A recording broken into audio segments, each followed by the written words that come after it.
because they got a game to win. Let's take a look at the brackets to see where our teams are currently at. This is going to be another elimination match to close out our day. And that means that overall, we will have sent 3 teams home on day 2. Heartbreaker, but also very exciting. Just want to point out. Yes? Don't do it. No. NA on top, baby. I walked around in the arena before we started today, and the EMEA vibes were all-time bad. So many SSG fans. It's an all-time low. So many ENS fans, and they were like, EMEA stunk. Johnny, what happened? North American fans, we ride high. They made us eat humble pie in Dallas. I can't It's your turn. Johnny, it's fine. Everybody grab a spoon. 2 days, we fly back to NA. We can just pretend this has never happened. We're still in Sweden. Just so you know, right? Yeah, but hey, I heard a lot of cheers for Toronto Defiant. And NRG. I mean, NRG. There's a lot of undeniable personalities on both of these teams. Absolutely. There are superstar performances across the board, so there's a lot to cheer for literally every single team. Now, Toronto Defiant, listen, we already talked about this, right? This team had to fight it out. They had to fight it out for a long day, and that has to drain you. Like, how do you recover from that, you guys as former professional players? You know, these are experienced pros, though. I think they can pace themselves and can continue to deliver throughout long matches. It's definitely going to be a test for them, but I wouldn't count them out just yet, especially I like when we heard those final comms winning moments. They were still pretty chill, right? That was a game 5, but it wasn't that incredible, intense hype that can sometimes be pulled out of you in a close match. I feel Toronto Defiant, they still had confidence in themselves to win it in the end. Despite what someone said, I think they kind of knew that they would win that series in the end. So I think that kind of confidence is what they're going to need to take into this next series, but facing NRG is a little scary. Like, you might have answers you've cooked up to their strat, but it's a little bit theoretical. Like, you probably haven't implemented it. You certainly don't have much practice running it. And NRG is probably going to stick to their wheelhouse on a comp that they've looked really comfortable on with a few different variations that makes them a little bit more difficult to counter. Do you think they expected to see NRG in this match, or do you think they might have mentally prepped for nightmare? I mean, I can certainly see them having practiced against NRG, and so they probably already had a read on what they were going to play going into the tournament, right? Because this is an NRG team that, you know, Tree talked about it. We found this composition like some weeks ago, and we decided to stick with it. It really worked for us. It fit our style, and we've seen the entire team really excel in all departments, whether it's the backline and the rotations, rack attack standing out on the Brigitte, Tree popping off on the hit scan, as well as the reworked Sombra. And of course, Kellan has found a hero that he can actually contribute on, except for besides the Winston, because Winston has been Kellan's go-to hero. Now he can excel on the Junker Queen here as well. He struggled to kind of find his identity on the Orisa, on the Mauga earlier in the year, but now on Junker Queen, big cheers for Ragata in the audience. But now NRG, all 5 members of this team who are currently in the starting roster, they all have a hero that they feel really confident on. And this kind of style, it's been really suited for them. It has been indeed, but they are going up against the juggernauts of NA. We can't stress enough just how successful Toronto Defiant have been all season long. Can Energy Shock take it to them? We're about to find out, so let's send it over to Golden Boy on our stage. All right, DreamHack, we got one more match today, and I need some energy. How you feeling out there? Let's try it again. How you feeling, Stockholm? That's right, this matchup's gonna be awesome. It's an NA clash, and we got 2 fantastic teams that are about to take the stage. So let's go ahead and welcome our first squad. It's the Toronto Defiant! Toronto Defiant are your undisputed champions of North America with first place finishes and nothing else. Can NRG be the first team from NA to ever stop this reign of terror?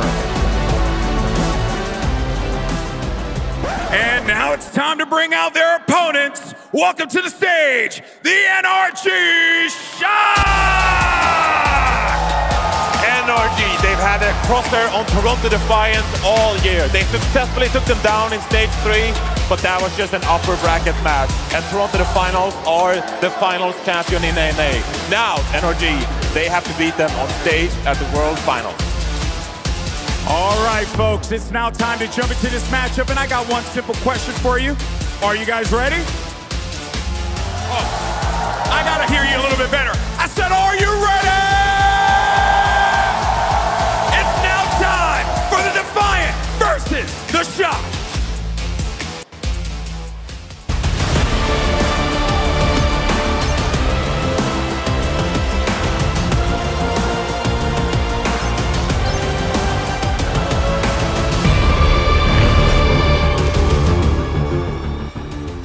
And there you have it, folks. 2 NA teams remain here as the last in this lower bracket for the Defiant. It's about delivering on the promise they made at the very start of this year. Team purpose-built to take over the world. And for NRG Shock, it's a dream run. Can they keep it going? Yeah, I mean, it would be a dream run right here for the Shock. I think expectations for them were like mixed, I would say, at best, kind of coming into the event.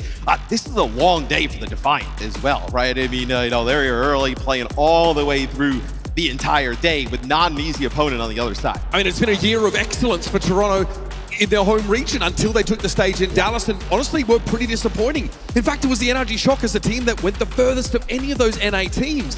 Things have changed, and it looks like the Defiant have been able to put it together when it really counts, but we're going to be dealing with a bit of a wild card. This Shock team really wants to play their own way. Yeah, I mean, they've been playing a lot of Queen, Sombra. Against Nightmare, we saw them bring in the Sojourn as well, so it'll be really interesting, obviously, some time now for Toronto to be able to watch that. They saw it the other day, right? They saw it again today, so maybe they have some ideas on how to deal with it. It's a beautiful matchup. We've got 2 household names in NA. 2 teams that have retained their, monikers, I guess, from that Overwatch League era, right? I was like, we talk about 2025, we're in a new era, and then we got Shock and Defiant picking it off here. I was like, man, we're getting thrown back in time. But again, the Shock looked very different. This is a team of young, hungry players that definitely were a little bit green when they came in here, right? They got picked up halfway through the year. Let's jump in and see what they got for us.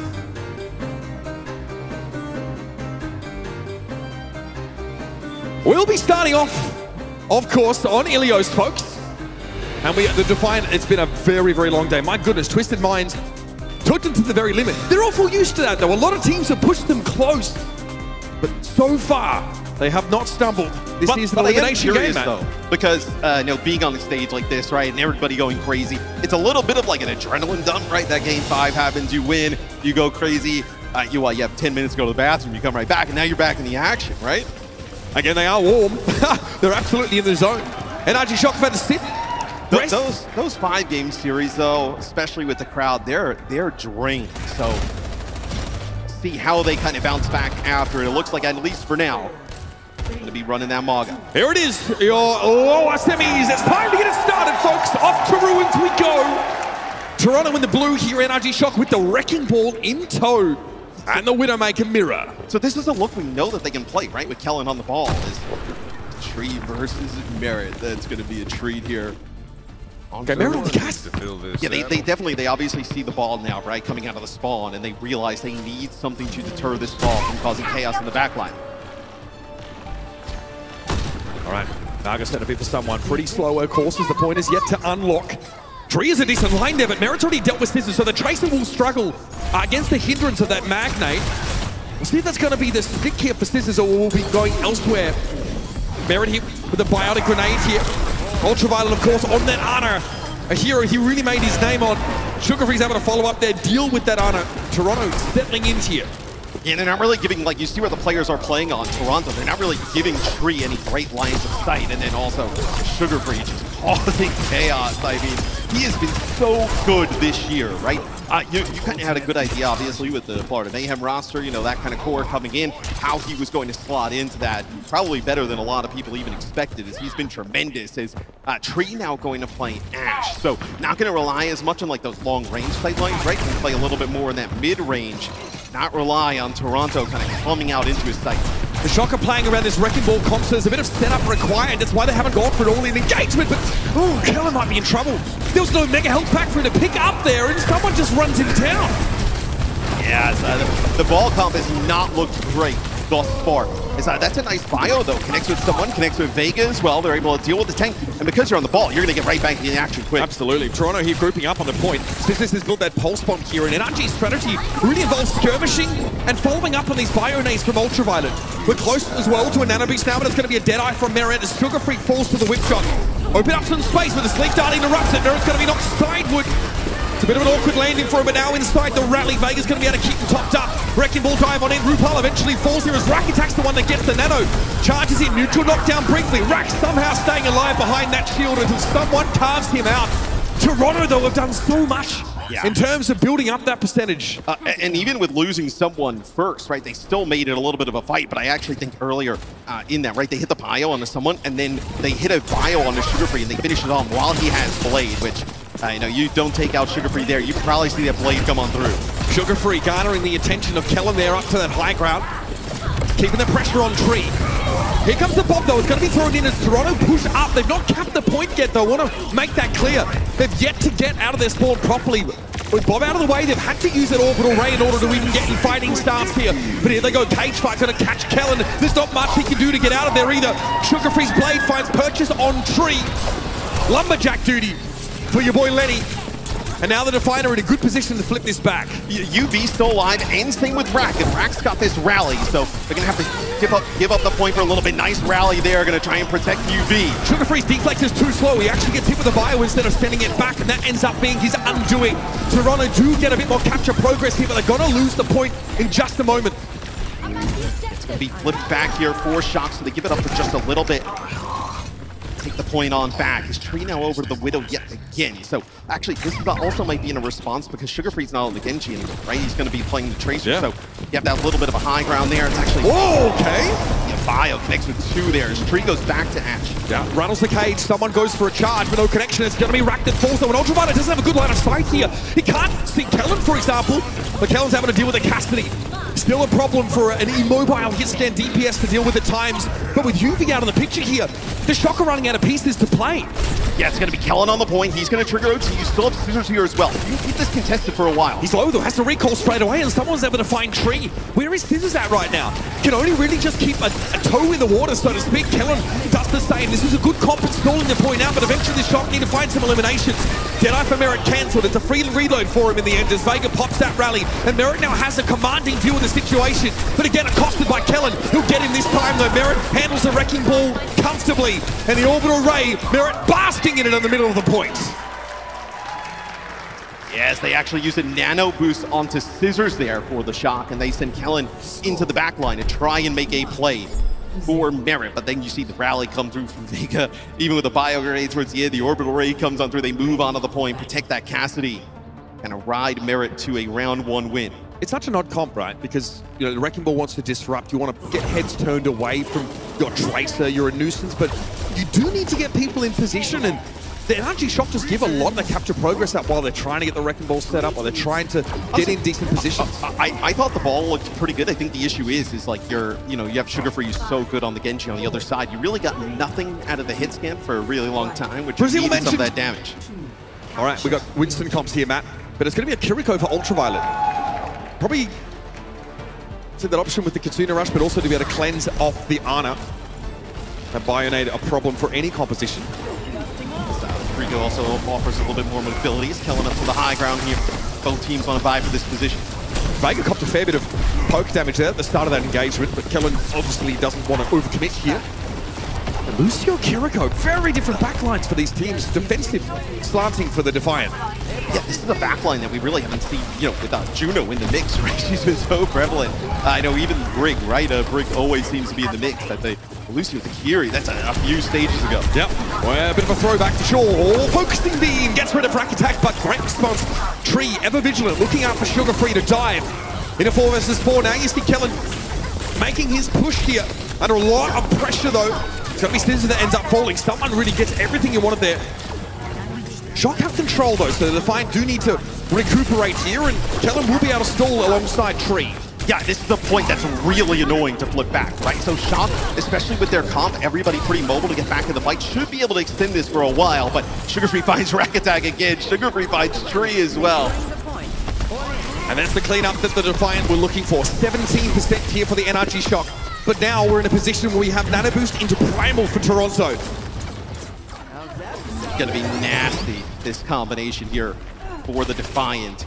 You use the Nano first, right? Let someone just get tons of damage down on the cleave, then Primal. Just the survivability with both those ultimates combined. It's gonna be crazy. Pulse Bombs could make this a pretty volatile fight as well. Both Tracers have essentially built those up, and here's that Primal now in front of the NRG stock spawn. Quite disruptive here. Kellen's gonna have one of his own, but he probably wants to wait this one out from someone. Rupar still holding onto the Nano just in case someone gets into a dangerous spot. He ends up jumping out of the fight, exposing Vega there. And the rest of NRG Shock just run into Toronto. Rupal also dealt with, which means this fight is mostly done. Yeah, Shock played that quite well, right? A lot of teams, like someone is so good on the Winston, especially during Primal, would have maybe like panicked, used an ultimate like early back in their spawn, but they held on to everything, pushed on up. Scissors opens things up with a kill, and they're able to flip it back. This will be difficult, though. Toronto Defiant coming back with that nano boost. You give it on to someone, and then you're also going to have the rally to protect that back line. And something this comp's really good at doing is protecting the Brig, which is often the first target, right? RuPaul can just nano Vega, or Vega just pops rally, and had that shield, a bit of self-peel available. You can save that Honor ultimate for the Winston instead. Here we go. It's going to be someone getting a nano. Managed to find Kellen here, who pops a Primal for that extra survivability, so someone's going to look elsewhere. Meanwhile, Scissors goes down. It's going to be a 4-player down barrier. NRG still control the point right now. RuPaul is in trouble. Yep, there's no way he's picking himself up out of that one. The Shock pick a fight in a great part of the map to punish the Defiant. Rack Attack's had a really good day. You know, the match that we casted earlier, especially on the break, phenomenal that time, using that sound barrier, getting aggressive through the alley, but here comes Toronto. Toronto did flip midway through that fight, despite Kellen having a really nice Primal. So they're going to get some extra percentage, at least slow NRG Shock down, but to Defiant make use of Rally and Nano in that same fight, and ostensibly they lose it, even if they do flip the point briefly. You know, I mean, you still have now Primal again, though, right? So we'll see if someone can get some value out of it. I'm really looking at Sugar Free with the dupe, right? You can put down so much damage. Then when he gets low, use the dupe to get some more healing down. It's actually, Tree gets quite low. He actually used the dupe on the Winston just to get health. For the sake of safety here, Tree doesn't want to get too aggressive, but he's thinking about maybe being disruptive. He can build a Primal inside dupe. That would be big, but as Winston, it's hard to do that. You're in the middle of the fight. Tree actually gets knocked out of dupe, and he's taken down by RuPaul here as Sugar Free with the free pulse. He's able to force Ultraviolet away. NRG's backline are struggling right now. A lot of pressure as Rack Attack desperately tries to escape from Sugar Free's questing tri-attacks. Yeah, but Sugar Free able to, I mean, it's going to be Rack Attack able to stay alive with the Ultraviolet, right? Those supports, the Lucy and the Kirito, so much mobility, right? With the Swiss Step, especially from UV. They're going to flip here. Yeah, they're going to get back to the point. They're going to be able to flip this, and we're going to go in OT. Someone can come in with a Primal, though. That's going to be Merit with the recall. Not often seeing him on Tracer, but he has a Pulse Bomb ready to rumble. Bide their time, will the Defiant. They're going to have a Katrina Rush now available for the Shock. They let it go straight away. Here we go. Merit in with the Pulse Bomb. Kellen mostly ignores it, though, as someone needs to get a big Primal. Oh! Just got himself out well. No Lassie required today. Healthy enough, someone, to continue fighting. But the barrier there for NRG Shock kept them healthy, and Sugar Free gets taken down. Tree comes back on the Farah. RuPaul's in deep trouble. This is going to be a tough situation to extricate himself from, as Tree definitely dodges the shots. Yeah, the kill onto Sugar Free is massive, right? There's no threat for the Farah in the sky. And that allows Tree to put down even more damage for the Shock to tie it up. Scrappy fight. Dive comps for both sides. There's a backline difference, though. And for the Shock, it's much more aggressive. They want to be the instigators on that map. Now, though, probably heading back over towards this more defensive Ana setup. It's really interesting between these two teams, like, because Toronto, they'll play this stuff against everybody, right? The Shock, we haven't really seen this throughout this tournament thus far, right? We've seen them play a lot of the Queen. They tried some Maga comps, but here, taking it to Toronto, in Toronto's own game, right? That's impressive. Kellen, we saw plenty of Winston outings from him, though, especially back on the NYXL roster. Been around for a long time. Went back down to contenders with Runaway. Won contenders. Comes back up to Tier 1. This doesn't look like the same Kellen that was in NYXL. Some years have passed. We've all got a bit of grey in our beards. Here we go, folks. It's time for Lighthouse. There's out of sight around on Ilios. NRG back to the Ana Brick setup. Kellen looks for the high ground here. Pressure on RuPaul. Yeah, let's see if they can also protect Merit as well, as he takes Tree out right away, but keeping this Ashe alive is going to be crucial. Oh, nicely done. Yeah, Merit has a lot of defensive zone there. Someone peeled for him while Kellen was diving on RuPaul. Bought enough time for the Ashe to strike a mortal blow. And also, Merit just doesn't take the high ground right over on their side of the map, jumps right over on the point by the Lighthouse, right? So when the Winston uses the leap to get across, there's nobody home. Toronto definitely looked like the more defensive team here. Ultraviolet just trying to keep Vega honest there. Need to keep the shield up across the road, folks. RuPaul doesn't want to give up that position. It's annoying. It takes him ages to get back there, but Kellen knows he needs to peel the Ashe away. It's going to be Merit, though, speaking of Ashe, that gets rid of Tree again. So winning that hit scan duel once more. You have enough damage here to punish Kellen? No, not really. He's just going to push further into the backline here. He'll have to give up his life for it, most likely. Backs away. Unreal. That is an escape you tell your kids about. Yeah, he's able to escape, and you have Scissors on the point that he's doing a nice job.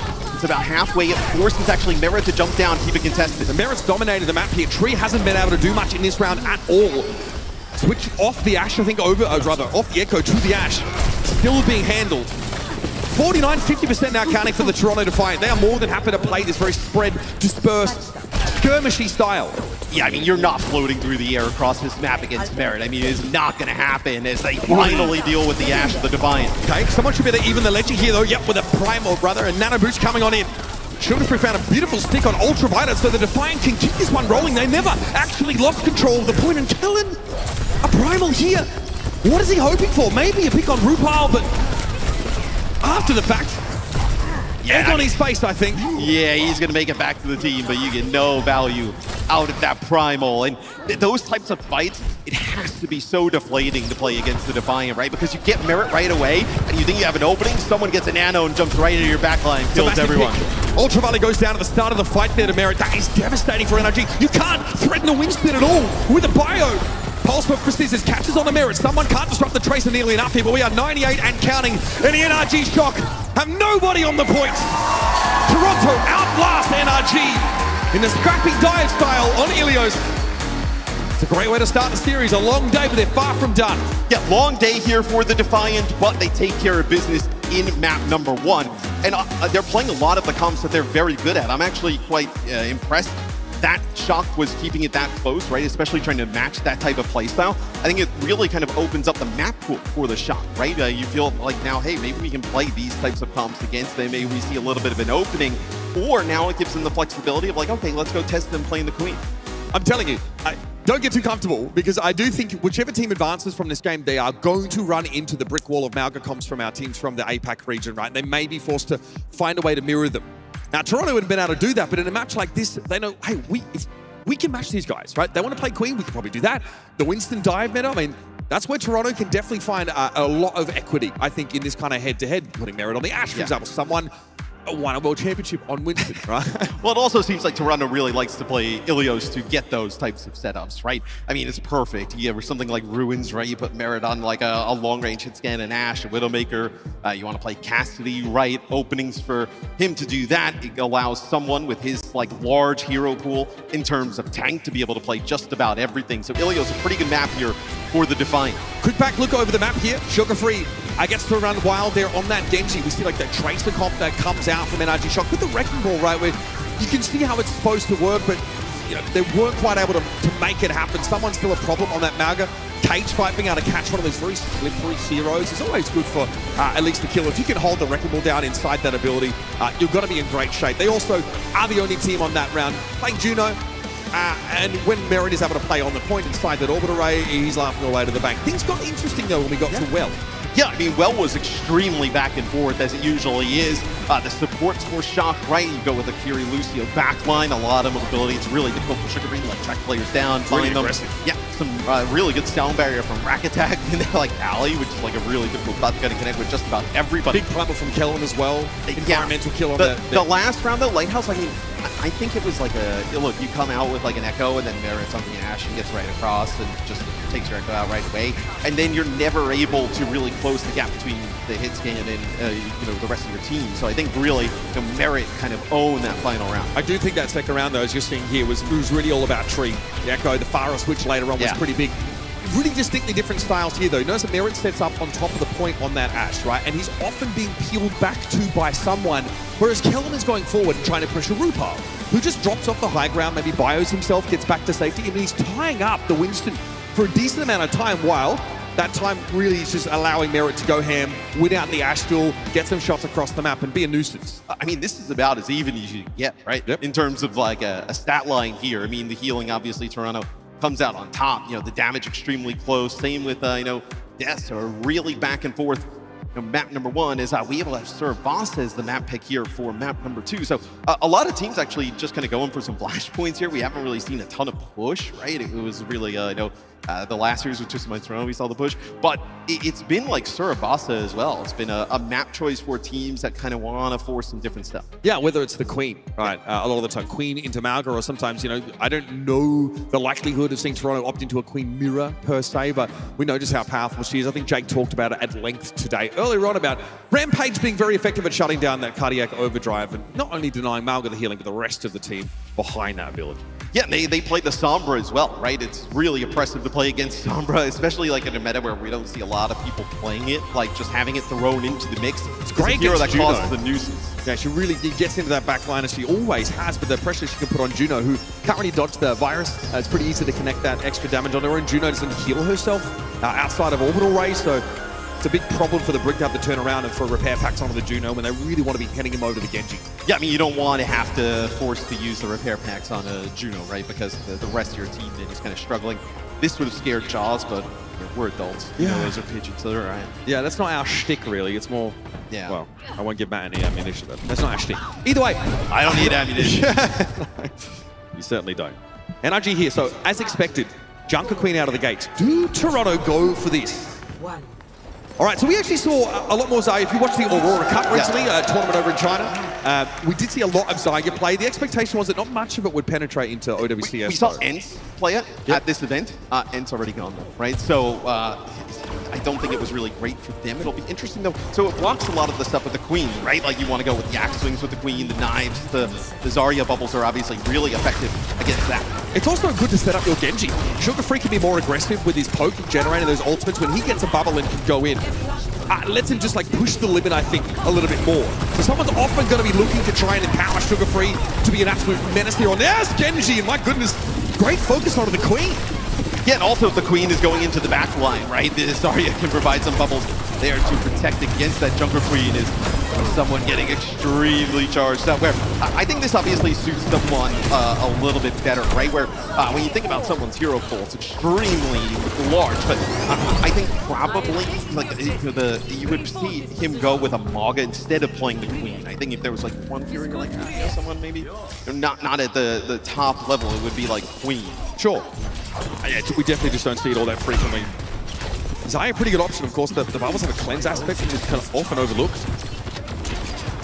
See how that plays out when we do have a Rampage online for kill him, but he's a ways away from it. He died first in that fight. Look at Sugar Free. Because of that shield, he always has a blade already.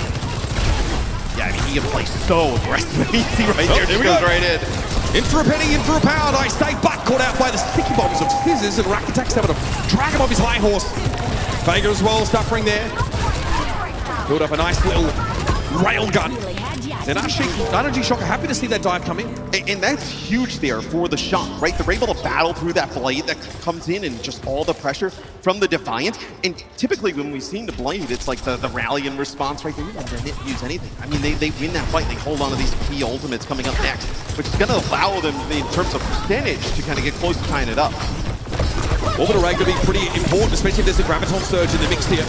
Here's Credo, wants to go forward now with this Juno ultimate. It's going to be a rally as well from Rack Attack. They're committing everything to this fight. But Toronto disengage. They back up. They actually get rid of the Brig as Rack steps too far forward and someone's charged up and ready to rumble. Toronto Defiant more than ready to receive that push. They get really aggressive there, Shock, right? And I was like, oh, maybe they're trying to build like a rampage here, use that. I thought maybe we were going to see, look, if you're going to throw an orbital ray rally, maybe throw in the overclock, right? Try and punish that. But both supporters. And you lost the fight. I mean, what in Toronto, they end up using a bomb, right? Which is pretty disruptive up on the staircase. And then just having to invest the rally. All right, one more fight here to decide his match point. Most likely it's going to be an orbital right now for the Toronto Defiant. Tree with the overclock, trying to find the Juno, but here comes a Graviton Surge. Mera did fall to the sticky bombs, but Kellen was caught out. No tank here for the Shock to work with. They are contesting right now, but look how charged up someone is. Basically unkillable. No one can fight the Zarya in a head-to-head when she's at 100 charge like this. And again, someone has the bubbles to throw back. Great utility, high damage. Toronto with a comp that NRG are struggling with. Yeah, especially when it's just Scissors on the point, contesting there for NRG Shock, going up against someone on the Zarya completely charged up. I like this, a bit of a change. I felt like Shock needed to make something different here. I think now it's like all-out aggression, right? That's what you're playing behind here. Can you access the backline? Can you access Merit, right? You know, force those bubbles out early, but just burst damage right here. Yeah, they can't afford a long fight against the Zaya. Give someone time to charge up, it will be your downfall. So in come the Shock, again, want to be the aggressors. It's going to be Tree with an off angle here, forced to deflect out of Sugar Free. It's very low. Sugar Free's in trouble. Vega going to be the first to fall, though, as Tree gets in there. Venture's such a nuisance. Like you mentioned, they need these fights to end as fast as possible, right? The healing resource is the same on both sides, but someone with those bubbles is going to be able to keep everybody topped up, everybody healthy there for the Defiant. But right there, they deal with that Zarya, push on in. Nice burrow there. Great pressure. Look at how they take space away from Merit, for example. Someone overextends a little too far and doesn't have the bubbles to keep himself alive. Just a different change of pace here for the Shock, right? Now they're the aggressors. You see Toronto on the back foot a little bit. Is Street trying to get sneaky here. Looking for the burrow, going to be following it up with that orbital ray. Okay, Defiant make use of the ray as well. Here comes a blade from Sugar Free now. What can he find? RuPaul's already been taken down. He does catch Tree, hanging around the corner, and that's the gimme. Scissors falls into his open arms. Now Sugar Free can back up a little bit on this, and it's an easy point take for Toronto, but they've given up about 70%. Yeah, they're gonna stagger Kellen here. Nowhere for him to go. Commanding shout, Kellen trying to get away. He knows his goose is cooked. Yeah, not gonna make it that far. But so for Shock, right, you end up holding on to this rally coming up, and then also gonna have your own blade here, right? So potentially a big combo. You've already got 70%, 77% on the point, right? So we'll see how someone can play around this grab if they want to get aggressive around the corner and just kind of like bait Shock in, so just fly in and then use it. A lot of pressure on someone. He throws down the grab. This is going to stop the Shock in their tracks. Tree first, Kellen down. Vega gets in there with the flail. This is at least able to salvage here, but there's not left to do, and Vega had the stun left over. Talk about a kitchen sink, Matt. Yeah, and that's the rally there for Raktek, right? You're trying to keep players alive inside that Graviton Surge, but the amount of damage that comes down, just too much to deal with as Toronto will end up taking the lead here on this flashpoint. Just probably one more fight here for the Shock to flip. There is a Scissors Blade in the mix. Kellen may be able to build up an ultimate, but he's going to be the first target here for the Defiant. Might be allowed enough time to build it though, as Toronto want the slower fight. Here's the bubble on Sugar Free. It goes in. Scissors trying to keep track on the enemy Genji, but Sugar Free does get away. Still that blade in hand for Scissors. Everybody looking at him. Looks like they've tracked it. It's time to go. Scissors amongst the archers looking for a squeak. He gets RuPaul with the second. Veers away from someone. Doesn't want to fight the Zarya, but one kill might be enough. Hindrance there from the flashbang of Merit, but he gets brought down. What a deflect! A taste of his own medicine for the Lawland. Dude, that play was so sick from Scissors, right? He kind of dashes up in the sky and sees that Merit is now on Cassidy. Doesn't want to dive directly into him, but then sees RuPaul, because RuPaul thinks he's coming in with the blade right after him. That'll be Shock taking that point, tying it up. And then he just goes right to the sky, makes that play for RuPaul, then goes back with the help of Tree to deal with Merit. Really nice stuff for Scissors. Beautifully architected. That's the only ultimate you really had to work with in that fight. That's about the best you could hope for from a straight-up blade. And just also the prediction of like how RuPaul was going to play that, right? Like RuPaul coming right to his left. He knew exactly where he was going to go. Right, Merit here. Shots onto the Queen trying to back. Oh, that's going to hurt. No connection though. Great bubble. Merit not affected by that bleed through. Kellen got to be feeling dissatisfied after that, but there's still an orbital ray to work with. Vega has gone down, but now there's no Genji here for NRG Shock. They want to play with inside that orbital ray, and they finally get rid of the Genji. They'll be Shock taking the point. Then, you know, Cassidy has great survivability, right? But he's also a really easy target. Switching over to Sojourn here, I like this move. You see, in the last fight, Kellen actually connected with a knife onto Merit, got like ripped back into Tree in the burrow there, and all that damage that comes on through. Sojourn's going to be a little bit easier to lift. Oh man, this is so much at work here for the Shock. Kellen swing Tree popping up. Great grab from someone though. Still Merit needs to keep his wits about him. Scissors with another deflect kill onto Merit. Oh buddy, what a pain. Toronto have to spend the big grab to win the fight. Yeah, and I think that's why Shock's taking these fights early, right? You know, just kind of sitting back on the point, like you're just going to give up all that space to Toronto, where maybe they don't feel the need to, but right, Shock just being the aggressor, trying to push the Defiant back. You end up using that grab there on the corner, because Toronto in a spot where like you can't give up that much more percentage here. Where straight away, up to the top, you saw Sugar Free go with the blade. Kellen already got picked off there. Someone just shoved into them. The RuPaul gets to hold on to the orbital range here, potentially rushing that one out to a later fight. And even at the beginning of the fight, everybody got extremely low there for the shot. They try and like disengage and even use a rally to keep people alive. They just had no shot there. Back to the venture, rather we go. NRG Shock now have given up that lead on this flashpoint. Great previous fight to win the last one, but it required Scissors to go bonkers. He will have a blade soon though, but can he repeat that same feat? Here's that orbital ray that RuPaul's holding onto, and they're pushing up now with the torpedoes. Barely gets away, does Ultraviolet. He knows he needs to remain in this fight as long as he possibly can. It looks like Mero was knifed in there, but Kellen couldn't quite slide away. Tree caught him, but Scissors has to go for a back cap here. I mean, UV able to stay alive, but you see from the Toronto POV how split everybody from the Shock is, right? UV not near rack attack. Scissors can't die here. Alive. Yeah, I mean, yeah, you can, but it's going to be tough to stay alive. Oh, buddy, that's not good. He had to do it, though. Tree's here. Had to keep the round going. Tree does They're going to raid. They're committing for this fight. Kellen also has a rampage at the ready, but he doesn't have a good lineup yet. Happy just to force someone away for the time being, I'd say. But this is buying time now for Scissors to get back into the fight with that blade. NRG flip the point as Toronto are grouping up for a take. Yeah, the Ray backs them up, right? They don't want to fight inside the orbital, right? Even with a player advantage, right? But now it's going to be Toronto getting on the point with this grab. Yep, solo grab, catch Kellen, that's all they need to do. He tries to commanding shout, but now he goes down with his ultimate in hand. RuPaul, though, Dustball. Caught out by Scissors and Tree, respectively. But Toronto flipped the point back amidst the chaos, and someone is going to be very scary, fully charged up and very hard to move. The Toronto Defiant look to get themselves on flashpoint point. They will end up taking this one, a 2-1 lead here for the Defiant. Is Survas, they've come in with a nice Zarya comp, and it has forced NRG Shock to try all different types of things, right? So now we're going to go back to the venture. You invest so many ultimates though, right? You really want to win that one for Shock. So, and also it's been really difficult to get value with the Rampage, right? Yes. With the bubbles on the other side. Last time Kellen had that ultimate, I think he hits Merit with it, who just instantly gets bubbled and cleansed by someone. So this has to be big. You need a big lineup with this Junker Queen ultimate to guarantee value from it. Or just accept that you're going to force bubbles and that's the best you can do. Yeah, we're putting enough pressure onto someone to like force him to use some bubbles early, right? So to not happen. This is gonna be a rally fast right around the corner. Yeah, stunned up, but not while he was ulting. So Kellen won't be interrupted by that break here. Okay, Rampage catches good. RuPaul can't be cleansed. Only one bubble available, and that was for Merit. Although Merit turns around and pays it back tenfold with a big railgun elimination on Tree. A blade here for Sugar Free.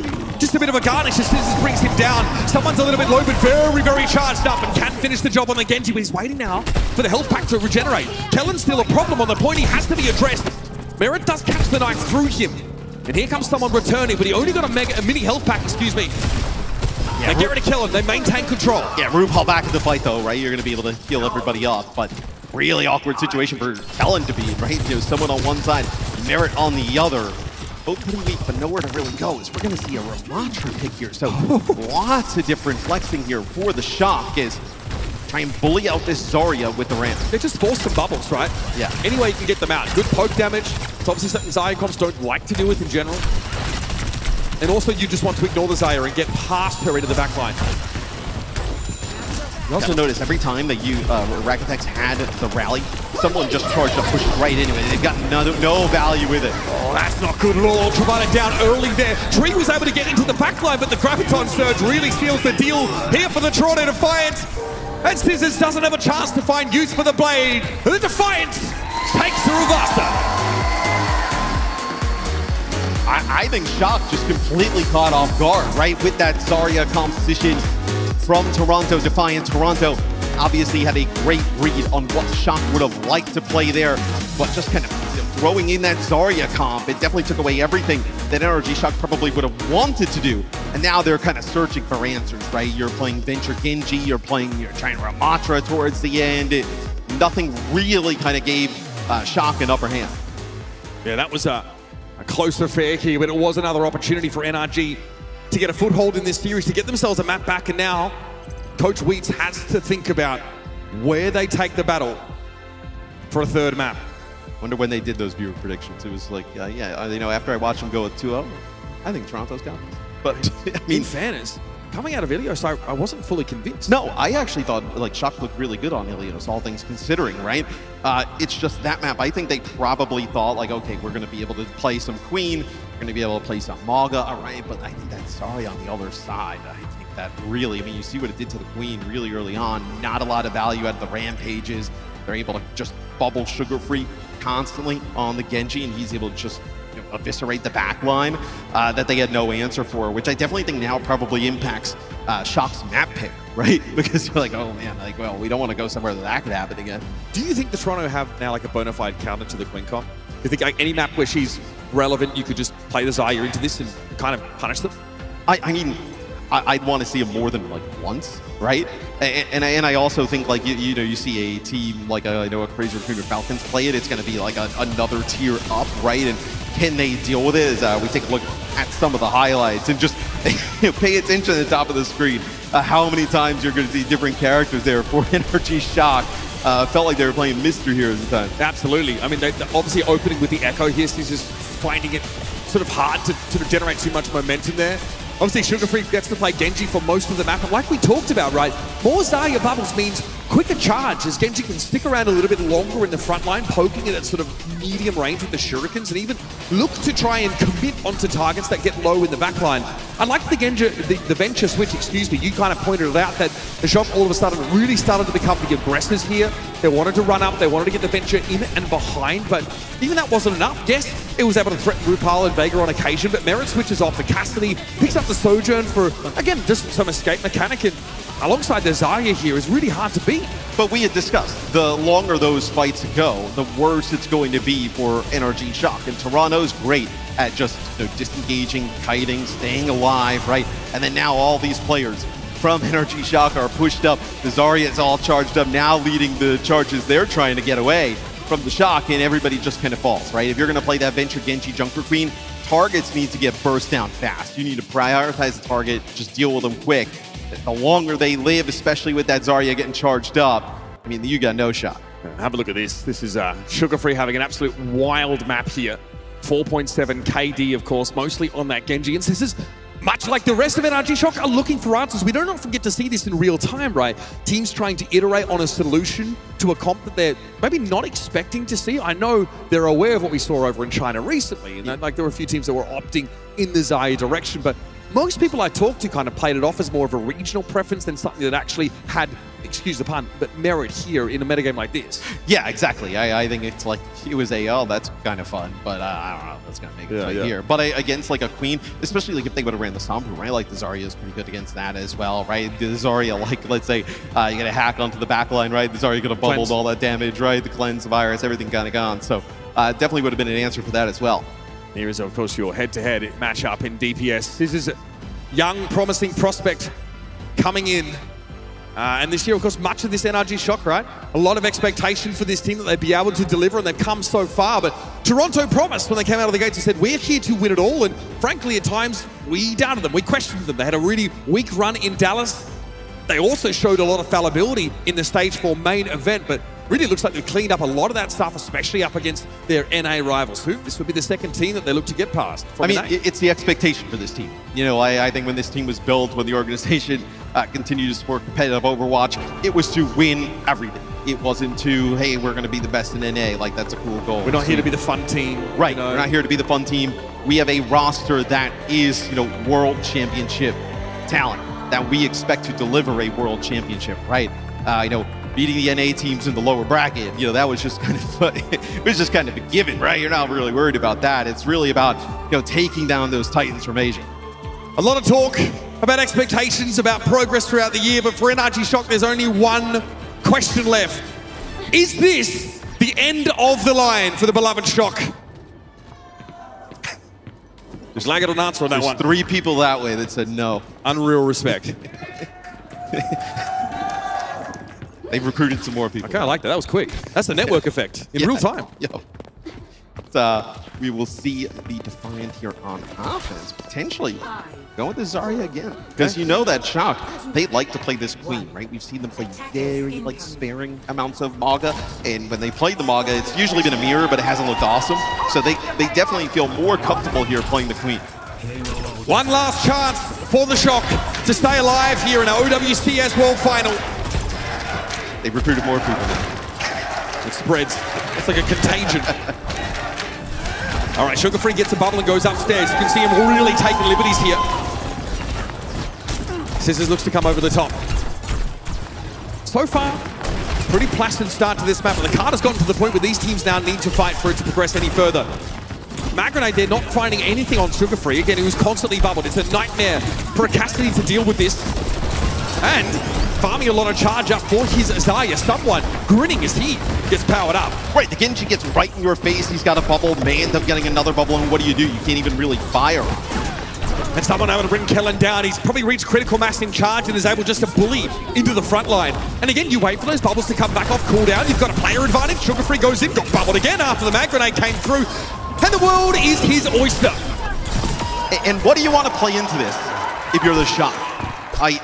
Do you go back and do you try and play like, some Genji Venture? Do you try and play something like that? Do you continue to believe that the Echo Cassidy with that Queen can win out over this comp? Right now, from what we see, this does not look like it can. I think you would have to consider making some serious changes. Again, we're still watching them iterate in real time on a solution.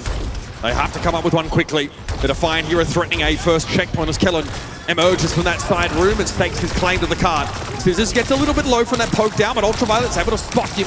There's an orbital ray ready to rumble, and I don't think he'll waste too much time in letting it go. Here we go. So Toronto get theirs down first. Ultraviolet reciprocates, but it's too late to save Scissors. The pressure is immense, and the Shock are crumbling. Yeah, I think you got to consider wholesale change to this comp if you're the Shock. Play Reinhardt. I mean, okay. So traditionally was an answer to some of the Zarya comps back in the day, because again, you just stave off a lot of the poke damage and force bubbles out if you have like a pokier comp behind your shield. But there's no world in which the Shock are thinking about that here. Yeah, I don't think you're going to get many coaching offers in the office. I wouldn't be banking on that. No, one trick, it's fine. No. Hey mate, yeah, Castle Cook. A lot of space you're taking up here by the Defiant as well, right? They get all the way to this corner. They're going to get the payload around this. You're in real dangerous territory here for the Shock, right? Because you're going to go losing this fight. You're going to go second checkpoint pretty much. Ronnie pops straight away. Rack attack so deep into the formation of the Defiant. Yes, Kellen does get a nice little annihilation off. A rampage rather. And a good swing on Rupar to bring him down. So that's 2 picks there for the Queen. Vega doubles back. Grab's going to be used to handle Kellen. Eventually he's brought down, but Mira does get picked by that Echo. Yeah, and I mean, that's Rack Attack during rally as well, right? It just gets burst down. That Zarya so charged up. The damage from the Zarya, the bubble onto the Genji, just dashing on through. So now we'll see the Ramatra again. So Ramatra can stand toe-to-toe a little bit better with Zarya than the Queen can. A little bit better survivability. You see where this payload has gotten very close to taking this second checkpoint. Scissors was poking on that right-hand side, but there's Sugar Free. We get another bubble again into the backline, and he handles Kree. Someone follows up on it now, and he's at 70% charge already. Kellen throws up the Dukes. Defensive stance taken, but Scissors can only get Rupar before he ducks out of the fight as well. Critical mass now. Someone is absolutely humming and looking to push straight into this front line. There is not enough damage for the Shock to have a hope of answering this, and that's a second checkpoint for Toronto. Well, you notice they just ignored Kellen, right? At the start of that, Tree is playing Cassidy. They bubble Sugar Free.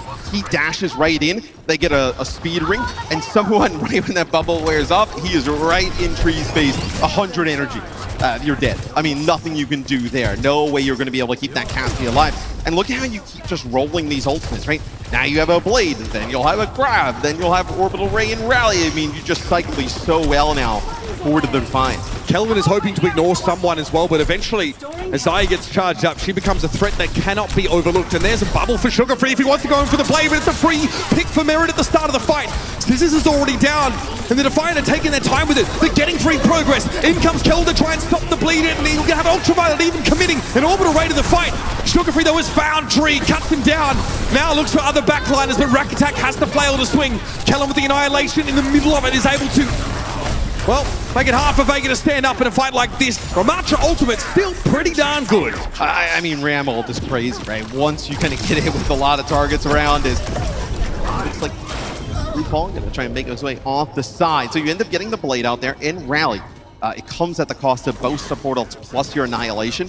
But to be honest, you have no choice there but the Shock to invest that, right? What are you going to do? Not invest that heavy and just let them roll the card all the way home, right? You have to go and just buy yourself more time, right? Because if there is a map completion, you can't allow like 250 on the clock, right? You got to get it down below a minute. Scissors comes out of nowhere, essentially, but still spotted out by Merit. He sees the Echo coming in. Great communication, and that's a key DPS off the table here for NRG. Kellen is low and has to backtrack. This is going to let the Defiant get a little bit closer, and Sugar Free wants to close the gap again. What a long-range grab, and what a catch from somebody! Someone stop this guy. That is filthy. 2 minutes 20 on the clock now, and this card ain't stopping for no one. I'll give you the big tip. Toronto Defiant clean the map with plenty of time to spare. That was nasty. Just the long-range grab into the spawn, using the alternate fire to boost yourself closer towards them so you can pick up some kills. Not let everybody else have the fun. Someone show that clip to Nene. That's how you grab. Oh man, and now you're going deep in the bag there. I mean, that's a throwback. Man. Again, audacious use of that ability, but someone knows the Shock are grouped up in that choke just outside their spawn is guaranteed. But look at what Sugar Free's doing. Like this level of lack of self-preservation, I think, from your Genji can only be enabled with that Zarya to constantly give him bubbles. Talk about setting up your star DPS for success. I'm kind of fascinated though, like, can you run, let's say they play like the Mago, right? Maybe Shock, right? They want to play that Junker Queen. They play Junker Queen at a really high level, so it's really pretty impressive from the Defiant to see them kind of just run over them like this. But like against a top tier like Maga-based setup, how this looks, right? We haven't really seen anybody do it that much, right? We saw Ents, I think, for a map to Zarya, but see them run it. This looks really good, and I'm just curious how it would play into like a Shock playing this Maga, right? Like if Tree ends up playing the Reaper, right? This is kind of like the meta quote-unquote that we've seen so far, as Tree will make the swamp. Gonna go Widow, poke out, see if he sees anybody. The one thing with the Zarya is like you can't really play close up the cart, right? You're gonna have to play around that corner, play up on the high ground. So you're gonna get a little bit of extra payload progress here. You need a fallback position to get the bubble cooldowns back. Again, Sugar Free doing his thing. Already 15% charge as he steps up and extends some shurikens into Tree. I mean, the Genji can contest pretty safely, right, with the bubbles. I mean, to deflect the bubbles, I mean... That's true. It's very relevant on defense here. There's the dive there from Sugar Free. Kellen is so low. How? Is he so low? I think that's a massive dynamite detonation by Merit there, as everybody on the Shock was grouped up for it. I mean, you have a dash on through, right? Some right clicks there from someone. I imagine he's very charged up here. You see they're trying to just bully this Zarya out. Okay, Kellen gets deep. There might be a problem for Vega. Yeah, he gets smashed by that stomp. Now Ultraviolet can sit back, get to work healing. You asked about this Malcolm, how it looks right. Kellen definitely looks like he can take some liberties here. RuPaul was able to slip away just in time, but couldn't quite get away from the miniguns. And the Shock, okay, we're on the road. Maga just seems to be good against every type of composition, right? And we're switching. Yeah, so you'll see them match it. So it seems like this Zarya setup is like a thing that they want to run, a shell that they want to run against the Queen, right? Very good against the Queen. When the Maga comes in, okay, you're better off just mirroring the Maga, right?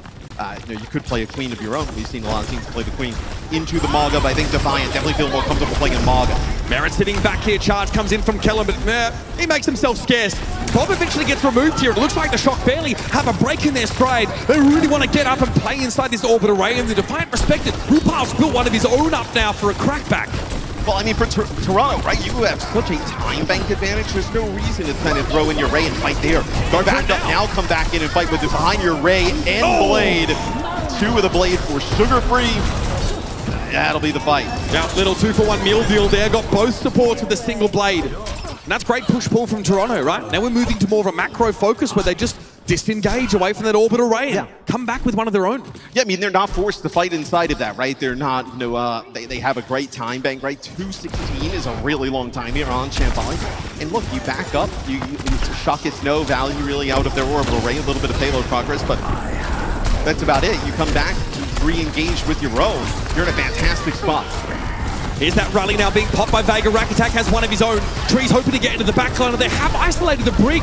The rest of the Defiant aren't in position to do anything or extract any toll of their own as a response. Sugar Free's able to find Rakatak at least, and Scissors' focusing beam is the perfect answer to the big body of the Malga. But Sugar Free's getting amongst it as well. Kellen will be an issue though. They're not really tooled to deal with the Malga here, and eventually will be forced out of the action. Yes, I believe you still have RuPaul there, able to heal him up, keep him alive. Vega here as well. As someone in Sugar Free, pretty mobile. They'll be back in the fight rather quickly. Is a nice shot there, going to force Scissors down to the low ground. Here's the bomb, straight down the straightaway, and NRG had to fold away from this to a degree, but the orbital ray means they want to get aggressive. Again, Merit absconds to the high ground, safely away. Vegas shield not enough to keep him alive, and Tree's heading upstairs to find Merit. Nothing he could do about it. Now Wraith walk away. Job done here. Someone's gone down, and NRG find the burst they need to get this checkpoint.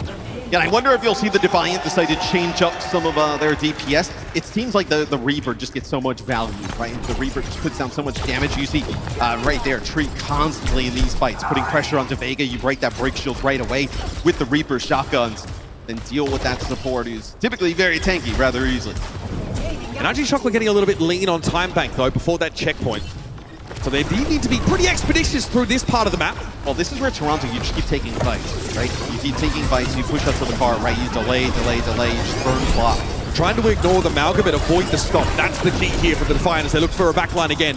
Wraith Walk used by Tree as they saw that orbital ray from the Defiant used, and Toronto were looking for a way to actually turn that orbital ray into some ult charge for the rest of them. This might be an elongated stagger. This is dangerous. Yeah, UV and Tree find themselves in an awkward position there, and then Toronto realizes they chase those players down. Now Toronto, you push up. I mean, this is, you couldn't have asked for a better situation, right? The Shock were pushed up on that first corner. They thought that's what they were going to contest. They jumped down from that cutout in the wall. They jumped down to the payload, and now you have them in your spawn. We've seen this exact spawn cam a couple of times. Sugar spots Ultraviolet. Can he get away? No, the mobility not quite there. Rupar steals that away, but still the result is the same. Another beautiful blade from Sugar Free. Quad killer involvement. And now again, 90-second warning for NRG. Yeah, and you push up. If the Shock are going to win fights, win it at the spawn door and force them to use ults at the spawn door. It's like the worst type of situation you can possibly be in. Once again, trying to dive inside the spawn there. Ultraviolet couldn't get back to safety. Merit's having to Wraith walk away, but now get re-involved in the fight. It's going to be a stop there as Merit emerges straight into the shoulder charge of a duped Malga. Can actually find a way forward here, but again, they're a long way from that next checkpoint still, and Vega can just buy some time. And Merit, I know that was the Death Blossom there that gets knocked up, no value out of that whatsoever, but still, it burned, I mean, what, more than a minute off the clock. Yes. Right, winning that first fight and then pushing them back. It also gives the Defiant an opportunity here towards the end to win the map before even the second checkpoint. And it's like you said, the Defiant are probably going to look to keep taking these fights. Yeah. Keep taxing these ultimates that the Shock have been trying to meticulously build. In we go. Cage fight available here as someone throws it down pretty much straight away. It's Vega falling with the Death Blossom though, and Tree once more. He's found two. Make it three. Shading the rest of his team. Yeah, you're just playing, though, the percentages game, though, here if you're the Defiant, right? Dwindle the clock. You're not forced to use any ultimates. And let's say you can come out here and maybe kind of contest. I mean, you have that rally to use. You're going to have Orbital Ray as well. You have a pretty nice advantage. Yeah, it's going to be a sim here. They want to get back here and contest. All right, Toronto want to try and end it here if they can. Merit going to back away. He's definitely pretty scared of the Malga, but in comes Vega, swinging like a raid. Boston Kellen eventually falls. Tree's trying to Wraith walk away, but Sugar Free is in there with the blade, and he won't be denied. Ultraviolet in pieces. Shock in shambles, and Toronto advancing in the lower brackets. They've got a promise to deliver on, and they're far from done. And you can see they knew they had a huge advantage, right? They had dwindled the clock. All they have to do right there, right, is like I was talking about, make it back to the payload, and you're going to have a huge ultimate advantage. And you're in a spot there for Shock, which every fight, the more fights you take, you're forced to use the ultimate because you need to keep it moving, you need to make up some time. And Toronto doesn't have to do that. You come back in there with your Rally Orbital Ray at the end, and it is GG. There's nothing the Shock can do. Handshakes and commiserations here. Of course, a hug for Coach Wheats. And then these two teams have forged themselves into veritable monsters here. Toronto at the start of the year were far and away the best team in NA, and we wondered how big the tier gap was between them and their foes. But the rest of NA has risen up around them, so much so that, again, they managed to down all of EU's hopes before getting to this match, but it's a dirty business. Not fun to take out a regional rival, but Toronto have their sights squarely set on glory. Yeah, in stage 4, it felt like maybe the gap in NA has shrunk a little bit. And I think a lot of us were surprised. Like, man, like, what's going on? Like, are these teams catching up? Is Toronto falling off? I think they've proven here that the gap in NA is still quite a large margin. Yeah, absolutely. Or that they have extended that lead once more. Yeah. Looking back over this map, right, like, or even this series, so many different comps from both teams, but the Defiant did seem to have an answer to each and every one of them. even if it was switching back to Amalga Mirror and putting Merit back on the Reaper, you saw them just look a cut above in that setup, but having the Zarya option, having great dive in the first map, they can kind of do it all. And it's a terrible situation for the Shock to be in, right? Because they go Mauga, you match that Mauga. Let's say if they were doing Queen, you would have the Zarya bring out right again. You were never in a situation where you could have came out on top. We head to the stage here for a post-match interview with the victorious Rupal as he advances with his team through lowers. Thank you so much for that, fellas. Yes, congratulations, RuPaul. Guys, give it up for the Toronto Defiant. Wow. Dominating performance there. Now, look, RuPaul, this was the third series of the day for you guys. It's been a slog. You've been, I can only imagine how tired you are. How do you keep that energy up with the squad? But most importantly, how do you keep that confidence going, knowing that each and every challenge is only going to get more difficult as the road goes forward? I think as for energy, we've drank like 50 water bottles in one day, gone to the bathroom like 4 times. The back room, we've ate every single banana. There are no more bananas back there. A lot of energy. And then as for the motivation, I mean, we just want to be the best team in the world, and we're here. We survived this long, long day. We're happy to be here and happy to move on to the final day. Well, you know what? Hey, that's right. That's right. Now, without a doubt, and with that win, you guys are the unequivocal best NA team. But now you have an opportunity here coming from that lower bracket to potentially fight to become the best team in the world. What does that take for the Toronto Defiant to be able to achieve that goal, knowing that in your ways, teams like Falcons and as well as Crazy Raccoon? Yeah, I think we really got to forget the last match against Crazy Raccoons. I actually don't remember playing them. We're just going to look forward to tomorrow and play a lot better, review for a couple hours, have some fun. Most importantly, we're just going to play together as a team and show that we really can be the best team. Awesome stuff, man. And of course, selective memory is very important in this instance. Very important. Hey, RuPaul, I want to thank you so much for your time, man. Give it up one more time for RuPaul and the Toronto Defiant. Massive win. Let's send it back over to the desk.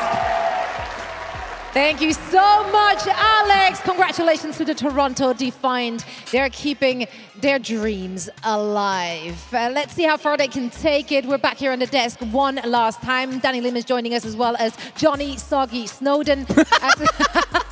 We're bringing it back. You brought this upon yourself earlier today. This is not on me. You've certified lost. It's been a long day, so, you know, I'm okay with it. It's been a long day, but that does not take away Very soggy. from your... Very soggy. Very soggy. What's wrong with you? I don't know. Many things, but we're not gonna get into that. We're actually will be discussing at the match that we just got to see. I mean, Toronto on top. They are keeping those NA dreams alive for everyone, and it was a dominant year, and this was a dominant showing, but also they made it look fairly easy. They were so happy to counter swap. They were so happy to play this game. This is what they do best, and this is what Toronto Defiant has done all year. Right. They adapt and they hero swap when they need to. And so NRG Shock, they really took the Jungle Queen composition to the absolute max. Yeah. They forced it as much as they possibly could, but someone turned up on the Zarya out of all heroes. So, I mean, he's been doing this all year. Yeah, I mean, versatility is probably Toronto's one of his biggest weapons. I'm sure coming in, you know, we all knew that you know, the Shock was going to run the Jungle Queen composition. I'm pretty sure Toronto was like, hey, you know what? Go for it. We're just going to counterpick like we're seeing right now, someone on the Zarya. And I think that worked out beautifully for Toronto. Yeah, I mean, they tried the Ramatra, but I was kind of like, you know, crossing my fingers for some Reinhardt as well, but there's just no way you can play Reinhardt in this meta. So Mauga was the more reasonable pick, but then you're playing Mauga against Toronto Defiant, who already are better at you when it comes to the macro and the hero swapping. And so Toronto Defiant, they were just the most dominant team. But again, I think we really got to commend NRG here. Just like from a personal side, the fact that they were able to get 4th in this tournament, considering going into this tournament, they were seen as the worst team. And MVP, I mean, rightfully is someone. Yeah, I mean, we just talked about it. This guy could play everything, whether it's Winston, Zarya, Mauga, and I think he showed up a huge way. He always does. And I feel like, okay, I'm going to be honest, backstage right after their second match, I ran into someone and I was like, hey, you guys are doing good. One more match. He was like, 3 matches is tough. 3 matches is tough. He looked rough when you were interviewing him. No, but as soon as he goes on the server, this guy is just locked in. He's locked in, ready to go, and yeah, huge up for someone. I mean, star performance across the board here, and they had a good time with it as well. We just saw the player camps from Sugar Free. Like once they're in the game, they're having fun with it. And I think that's something they also mentioned heading into this entire tournament. They said they just want to have fun with it because that's when they play their best. Sure. Yeah, I mean, you want to be loose, right? You don't want to overthink things. You don't want to like stay in place too much. I mean, someone popped off, but sugar-free as well. We talked about it. The X give him all the donuts that he wants. I heard that he likes donuts or he eats donuts before matches. Apparently, that's his Does he eat sugar-free donuts? Has he had 3 donuts today or just 1? Probably does he eat 1 in the morning or 3? I'll get someone on the case. Doesn't matter. I need to know. Doesn't matter. Castores, just give him all the donuts in the world. Also, I feel like he Swedish pancakes would be a way better solution here in Sweden than That's donuts. true. That is my favorite food now. Yeah, that's true. Actually true. It's that and liver paste. Liver pate. Liver pastei. Yeah. Liver pastei. What he said. Also, that was a bracket in case you missed it, because I certainly missed it. But I can still tell you what's going to happen because we have more matches tomorrow. It's going to be what is happening. Apparently, I can't tell you what's happening. This is the spray. We look good. Oh yeah. So can you today. now finally solve the mystery of what the horsey means? What is this? You also Googled it. I'm also on Google. A dollar horse is the traditional. I mean, anyways, guys, we got great matches last day of Let the mans talk about the horse. What does it mean? The carving of dollar horses as a livelihood is thought to have started in the village of Berg Carlos in central Sweden. So there you go. Okay. So it's a. The red doesn't mean anything. Okay, they're just red because it looks nice, I suppose. So. I love animals. You know, Crazy Raccoon, they have red in their logo. It feels like a sign of strength. It's in the sprays. Yeah. You know, Falcons is green. Green and red is green holiday. Means go. You know, holiday season's coming up. I have coming no idea up. where I'm going. We're not. It's November. It sure has been a long day, hasn't it? No, we're doing great. We're doing great. The teams are doing great as well. We have more matches tomorrow. I'm very, very excited because we get to see that rivalry.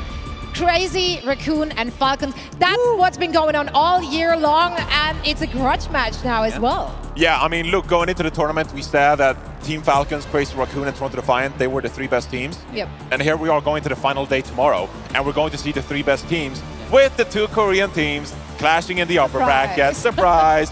But, you know, reviewing from Dallas, historically, this entire year, Team Falcons against Crazy Raccoon has been the best matchup in Overwatch. And so I'm looking forward to see another one tomorrow. Me too. I'm very excited for that one as well because I remember Choro in the interview said that, you know, Falcons be ready because after they lost the main stage in Asia, I think Crazy Raccoon are definitely ready for that matchup. Eye on the prize for both of these teams. It's going to be a banger after a banger. Toronto Defiant, of course, want to have a say in this one as well. Let's see if they can make it all the way into that grand finals. We'll find out soon, but first of all, let's hydrate, let's rest up, and get ready for our final day of our OWCS inaugural season. It's going to be a good one. You don't want to miss it. Thank you so much for tuning in, and we get to see you again tomorrow.